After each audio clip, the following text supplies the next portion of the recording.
Vamos lá. Os batistas no Brasil. Como já foi dito, ser batista não era uma questão denominacional como hoje. Os primeiros batistas defendiam o batismo após profissão de fé, resultante de um coração regenerado devido a uma conversão genuína. Como é que eu posso dizer? Era algo do tipo, em vez de você ser batizado só porque você nasceu numa família de crente, você é batizado porque você teve uma experiência com Jesus e você é crente. Então, a questão residia nisso daí. Os batistas ingleses padeceram muito por causa das suas convicções e os batistas norte-americanos também, o que não os impediu de influenciar até a Constituição dos Estados Unidos quanto à defesa da liberdade de consciência. E a Constituição dos Estados Unidos e a obra alcançou a Ásia, a América Central, a América do Sul e a África. E assim nasceu o trabalho batista no Brasil. Temos um nome na história dos batistas de um missionário chamado Thomas Jefferson Bowen, que trabalhou na África com sua família, onde aprendeu a língua iorubá. Sonhou com esta possibilidade no Brasil.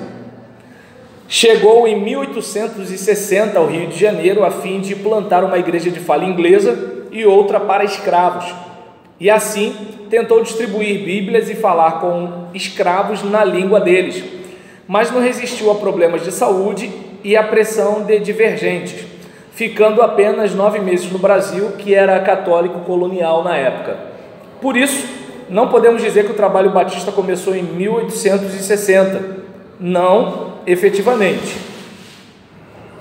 Num país que permitia a escravidão, um missionário protestante estrangeiro que distribui Bíblias aos escravos e conversa com eles em sua própria língua materna, possivelmente vai gerar desconfiança e oposição das autoridades. Num país escravocrata, o cara é estrangeiro, conversa com escravos, então não foi bem visto o negócio. Entende? Então a gente percebe que assim, como diz Renato Russo, né? Esse é o nosso mundo, né? Então a coisa é mais ou menos por aí. Voltando para cá, foi em 10 de setembro de 1871 que a primeira igreja batista brasileira foi organizada com 23 membros, formada por colonos norte-americanos em Santa Bárbara do Oeste, São Paulo.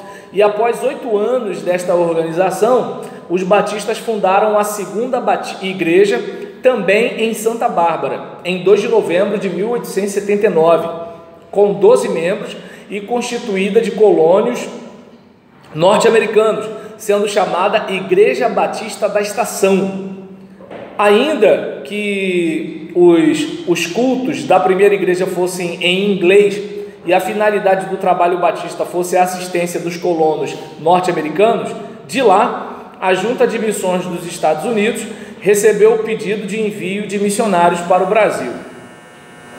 E aí, a gente vai observar que, nesse contexto aqui, como resposta de Deus, William Begbie e sua esposa vieram para o Brasil em 2 de março de 1881.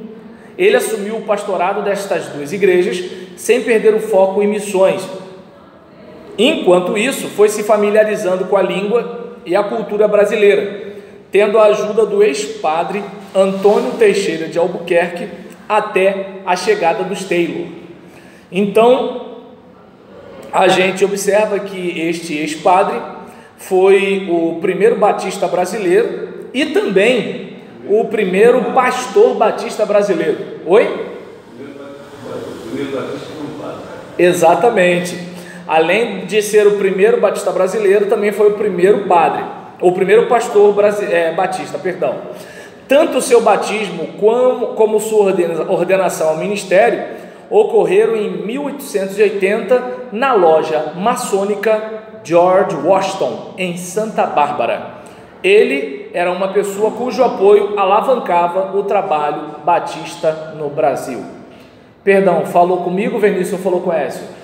Ah, com o Écio, beleza. E aí, um ano depois, Zacarias e Catherine Taylor chegaram ao Brasil e se uniram aos Begbie e ao pastor Antônio para a expansão missionária. Foram então para a Bahia, onde plantaram a primeira igreja batista da Bahia, a terceira do Brasil, em 15 de outubro de 1882. Então, nós vamos observar aqui algo interessante. Há algum tempo atrás, o consenso da maioria dos batistas era que a primeira igreja batista fosse a Batista de Salvador. E depois de um certo tempo, da Bahia, né? Depois de um certo tempo, de uma certa discussão, chegou-se ao consenso de que a primeira igreja foi de Santa Bárbara do Oeste, sendo que a primeira de Santa Bárbara do Oeste não começou com o intuito de vamos evangelizar o Brasil, mas chegou com o intuito de dar assistência aos colonos norte-americanos que vieram da Guerra da Secessão. Lembra? Eram escravocratas, vieram para um país escravocrata, e aqui, além de eles continuarem a monocultura daquilo que eles faziam, eles podiam ter os escravos deles e tinham o culto deles, tudo na mais perfeita paz. Sendo que nessa igreja também houve o pedido para que viesse um trabalho missionário para o Brasil, e nessa igreja também teve a conversão do primeiro batista brasileiro, que foi o primeiro pastor batista do Brasil também, o padre Antônio.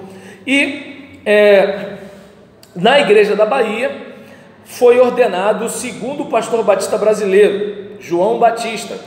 20 anos depois, os batistas brasileiros fundaram a Convenção Batista Brasileira na Bahia em junho de 1907, cujo presidente eleito foi o brasileiro Francisco Fulgêncio Sorém, e um dos assuntos tratados foi a abertura do trabalho missionário no Brasil e no exterior. Um ano antes, John Shepard foi enviado ao Brasil desejando fundar a Universidade Batista no bairro da Tijuca. Não foi possível, mas conseguiu a inauguração do Colégio Batista Shepard e do Seminário Teológico Batista do Sul do Brasil, como colégio e seminário do Rio, em 1908. Ele precisou sair do Brasil em 1931, porque sofreu perseguições de ordem administrativa por parte do próprio seminário. E então nós nos deparamos com essas situações na história batista do Brasil, sendo que, infelizmente, em 1965, por divergências doutrinárias, os batistas sofreram um racha, conhecido como renovação espiritual. É estranho, né, que uma palavra tão bonita como renovação... Oi? 1965. E neste cisma, a Convenção Batista Brasileira excluiu 32 igrejas, a maioria do estado de Minas Gerais, em sua 47ª Assembleia Anual, concedendo às convenções estaduais o direito de excluir toda igreja que estivesse envolvida com o movimento de renovação espiritual, de modo que, caso uma convenção estadual excluísse uma igreja, a mesma seria excluída da Convenção Batista Brasileira, e assim o número de igrejas excluídas da CBB chegaram a 52 no ano de 1965. Continuando aqui, embora tivemos todos esses problemas enquanto batista, isso não impediu o avanço do trabalho. No mesmo ano, 1965, foi realizada a campanha de evangelização Jesus Cristo, a única esperança. E em 1974, Billy Graham pregou no Maracanã lotado de 6 de outubro para cerca de 650 mil pessoas. E assim foi seguindo o trabalho batista brasileiro. Outro assunto que gera polêmica é a aproximação entre os batistas e a maçonaria. Bem, de acordo com o que a gente tem na obra de João Pedro Gonçalves Araújo, Batistas, Dominação e Dependência, nós observamos que é importante ressaltar que o exclusivismo propagado por alguns batistas, lembra quando eu falei sobre landmarquismo? Então, landmarquismo, liberalismo filosófico e político, e quando a gente fala de liberalismo aqui, não estamos falando do tal liberalismo que a maioria dos pastores falam para a gente, mas não explicam. Não estamos falando aqui de liberalismo teológico, estamos falando aqui do liberalismo inglês, porque eles estavam numa época monárquica em que o monarca manda em geral, e eles defendiam uma liberdade, tanto no aspecto do pensar, quanto na questão também política e inclusive na religiosa. E aí, dado essa questão do liberalismo numa época, num Brasil colonial também, né, não vamos esquecer isso, e católico, por sinal, imagina, num país que tem religião definida, num país que tem um governo absoluto, como é que vai vir um papo de liberdade política, liberdade religiosa, liberdade de consciência, não é mesmo? Então, e ainda por cima tinha o denominacionalismo norte-americano. Então, a gente percebe que assim, essa ideia denominacional não era uma coisa típica do batista lá na Inglaterra. Isso foi construído entre os norte-americanos, de um modo que quando eles chegam aqui, de acordo com a ideia de landmarquismo, o que acontece? Nós que viemos de João Batista, que viemos de Jerusalém, que viemos do Rio Jordão, nós temos o verdadeiro evangelho. Aí a reação com certeza vai acontecer. E aí, ao longo dos anos, isso contribuiu para que houvesse resistências, principalmente de outros grupos cristãos, como católicos e posteriormente pentecostais. Aliar-se à maçonaria foi a estratégia protestante. Foi a estratégia de protestantes estrangeiros para a sobrevivência num país católico, né? Entre os emigrados dos Estados Unidos que se estabeleceram em Santa Bárbara, havia diversos maçons. Em 1874, animados e esperançosos, fundaram a loja maçônica George Washington, sob a liderança de William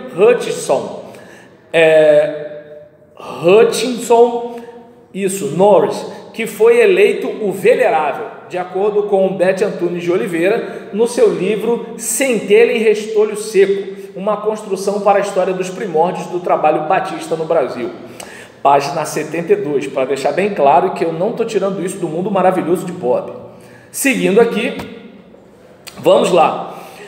E considerando que a denominação já mantinha boas relações com a maçonaria, há alguns séculos, batistas e maçons se aliaram em prol da liberdade religiosa e por um governo liberal, embora num país governado pela monarquia e oficialmente católico. Então, não sei se deu para perceber que a aliança com a maçonaria dava-se por quê? A maçonaria era uma coisa que estava além das fronteiras. A maçonaria era uma coisa que estava além das religiões. A maçonaria era algo que estava além como é que eu posso dizer? das convicções pessoais. Então, o indivíduo maçom que de alguma forma estava no meio religioso ou secular, ele, por exemplo, seria solidário ao outro, mesmo sendo de uma outra religião e mesmo sendo cristão, pela fraternidade maçônica. Então, é claro, não sei se dá para perceber, não estou aqui discutindo se tem uma sala escura, se tem negócio de bode, caveira, eu saí das trevas e vim para a luz. Primeiro que é o seguinte, não sou maçom, não entendo nada disso, eu só estou falando do que a gente tem registrado historicamente. Houve uma parceria e tem um livro da literatura brasileira muito legal que fala sobre essa treta entre maçonaria e igreja católica, O Mulato, de Machado de Assis. O Mulato. Isso. Não é para escrever o mulato igual o jogador Odivan, não, tá? Aí é o artigo, né? Mulato. Não, porque perguntaram para o jogador, né? Odivan, por que o seu nome é assim? Por causa daquela música do Roberto Carlos, Odivan. Ou seja, a mãe entendeu que Odivan tinha que ser junto. E agora? E aí, isso, Machado de Assis, o Mulato. E aí, nesse caso, a respeito disso aqui, diante de um conflito em decorrência da resistência católica à fé batista, maçons brasileiros e católicos, ou sem religião, apoiavam os batistas. Por quê? Por fidelidade à maçonaria. Então, essa fraternidade, de certa forma, contribuiu para que os batistas não fossem mais prejudicados exatamente em relação a isso. Porque imagina, você já é de outro país, você é de outra religião, você, por exemplo, vem de uma democracia, e aí você, vindo de um país em que você tem um sistema de governo, uma forma de governo diferente, uma religião diferente e um modo de pensar diferente, como é que você vai se criar num lugar desse? Espero que vocês entendam, não estou defendendo, tá, que Vinícius tem que ser maçom, que a S tem que ir para a loja, não estou defendendo isso, eu só estou dizendo que assim, dá para entender por que algumas coisas aconteceram. Só isso que eu estou dizendo, né? E aí, em relação a isso aqui, oi. Sempre acontece isso de pastor batista, não, sempre não, porque eu não sou.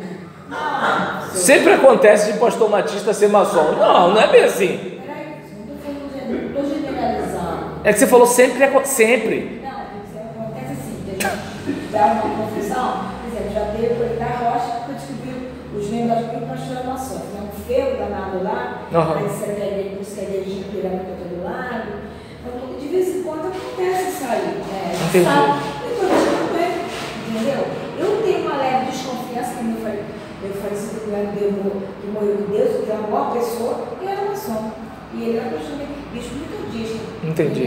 Pelo andar da tatuagem, eu tinha assim, uma ótima, excelente pessoa, ajudava a família toda, se for, sabe, era pessoa de honra. E eu tinha uma leve impressão que ele era maçom. Você desconfiava que ele era maçom.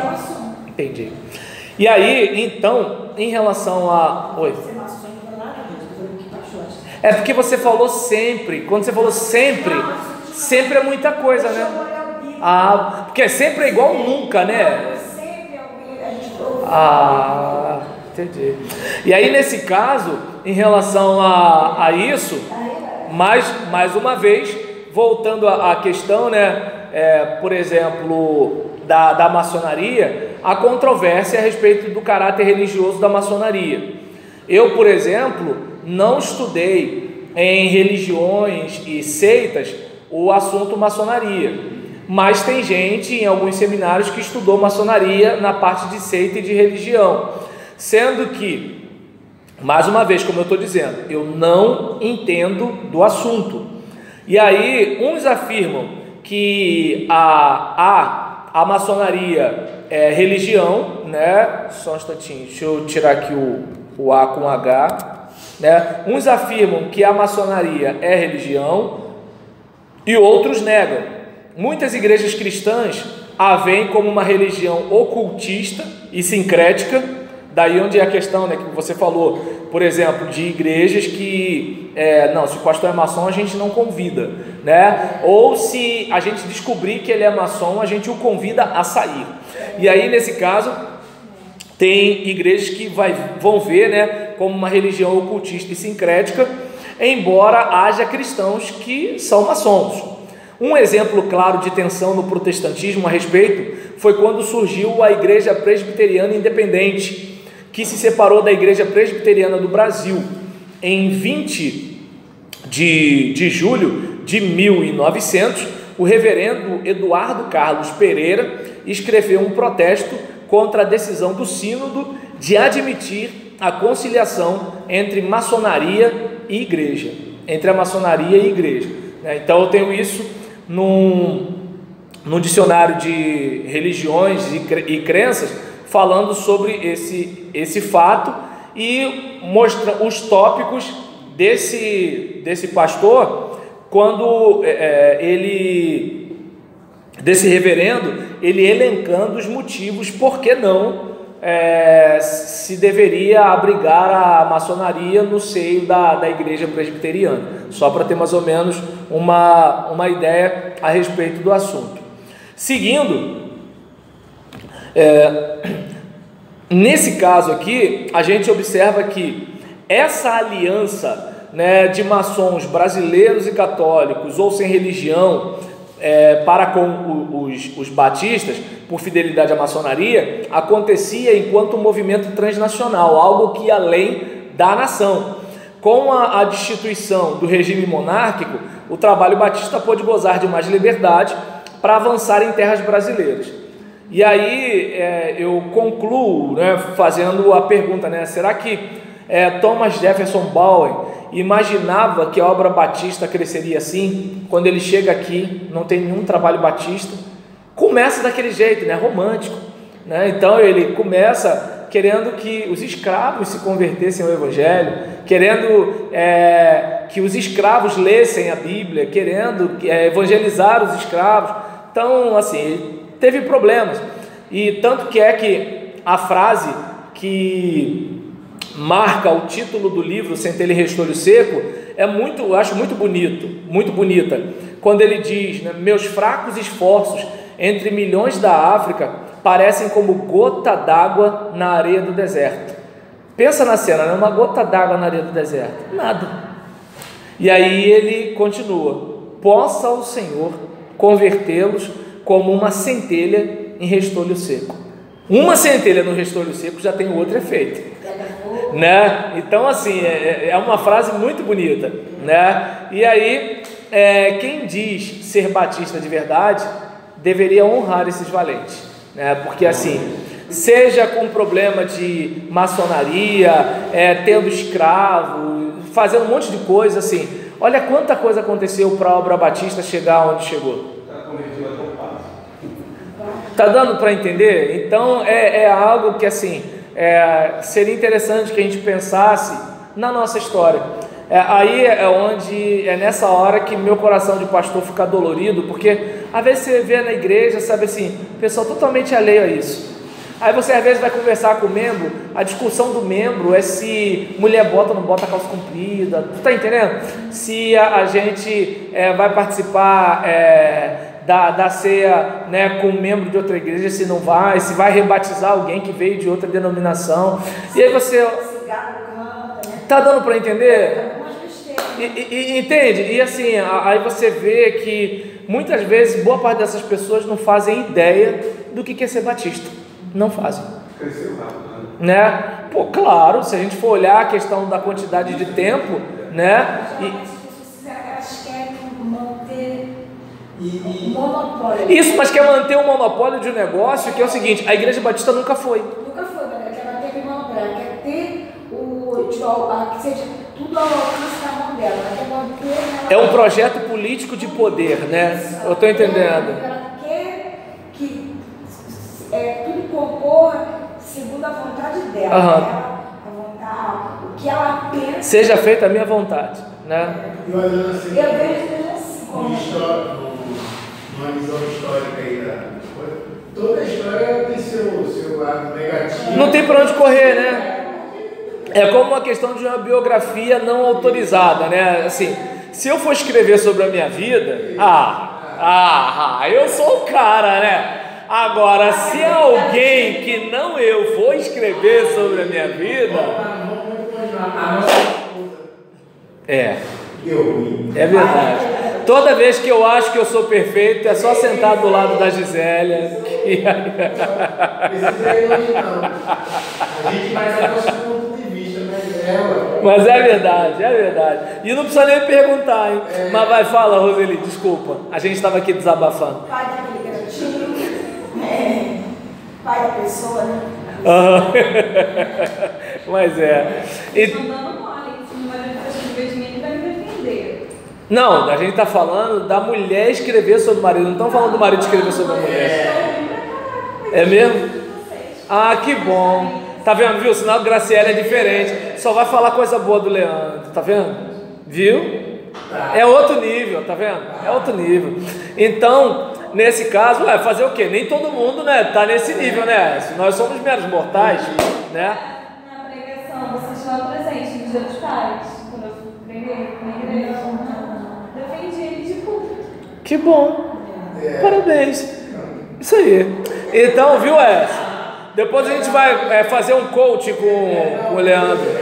Ele vai dar umas dicas pra gente. Ele vai ensinar os Paranauê. Eu acho que você chamar alguém para conversar. Não é mesmo? Dá uma dica pra gente aí. É desse jeito. Então, minha gente, com o bônus, né, da gente ficar com inveja do Leandro, vamos encerrar aqui nosso trabalho de batistas no Brasil. Eles estavam lá, então eles estavam lá. É mole, rapaz.